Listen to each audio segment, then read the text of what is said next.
Olá pessoal, daqui é o professor Washington e hoje a gente vai falar um pouquinho sobre as características do ato moral, ou seja, de uma ação movida pela moralidade que acreditamos, ou seja, o que acreditamos ser certo ou errado, dentro de um contexto de cada sociedade, porque a gente já viu que o que é moral, o que é certo para uma sociedade, às vezes não é para outra.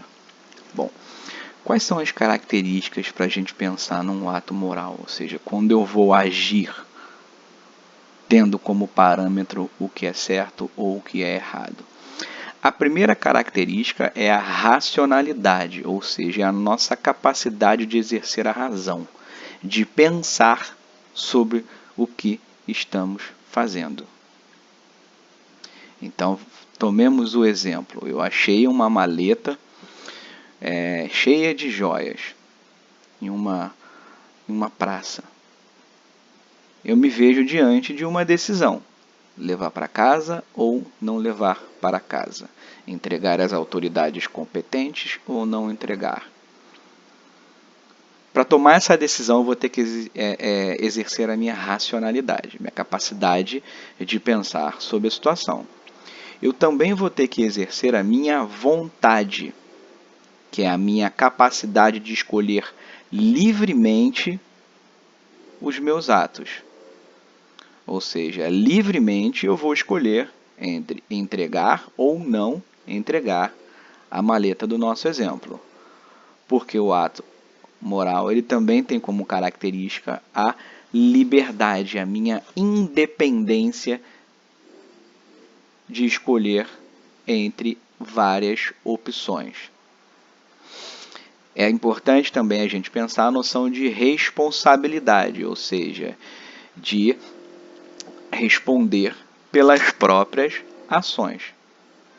Então, se eu levar para casa, se eu for entregar às autoridades competentes, quais serão essas consequências? Eu também tenho que assumir. E quais são as relações entre os meios e os fins? Então, eu quero entregar. Então, como eu faço isso? Mas eu quero enriquecer.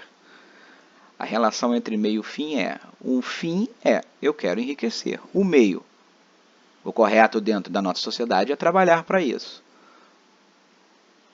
Mas eu encontrei uma maleta com muitas joias.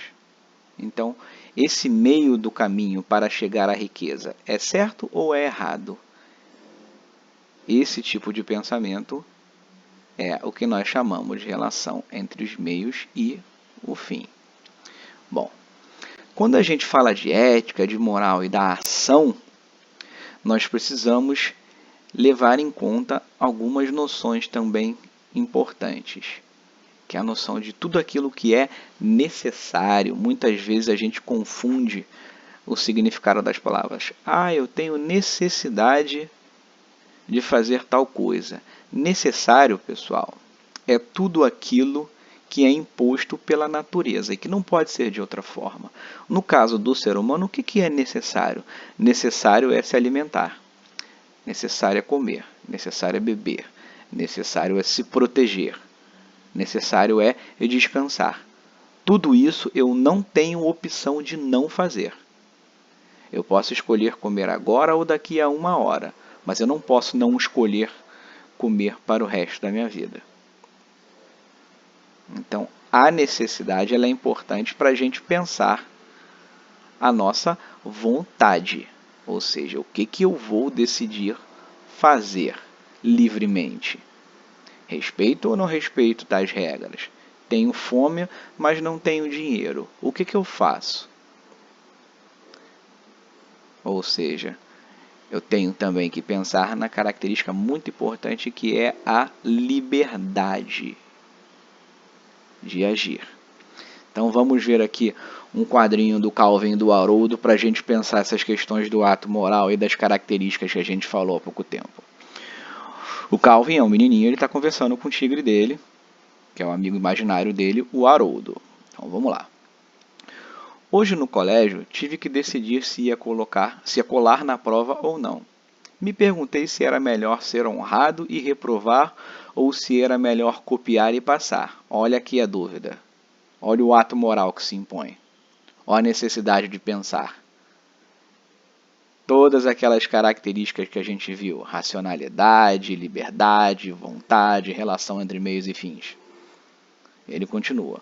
Por um lado, o êxito não merecido não te satisfaz, mas pelo outro lado, um fracasso merecido tampouco nos satisfaz. Quase todo mundo trapaceia uma vez, pelo menos. As pessoas burlam as regras e acham que podem se dar bem. Mas, claro, isso não justifica a minha ação. Então pensei, colar numa prova não é para tanto. Não prejudica ninguém. Porém, logo me perguntei se estava racionalizando a minha negativa a aceitar as consequências do meu estudo, de não ter estudado. Ou seja, ele começou a se perguntar se ele não estava inventando desculpas para ele mesmo para poder errar. No mundo real, as pessoas interessa o êxito, não os princípios. Olha a relação entre meios e fins. Mas, quem sabe o mundo não é um desastre por causa disso? Que dilema! O que você decidiu? Perguntou o tigre. Nada, acabou o tempo e entreguei a prova em branco. O tigre responde. Podes tomar isso como uma vitória moral. E o Calvin responde. Bem, me parecia errado colar em um exame de ética.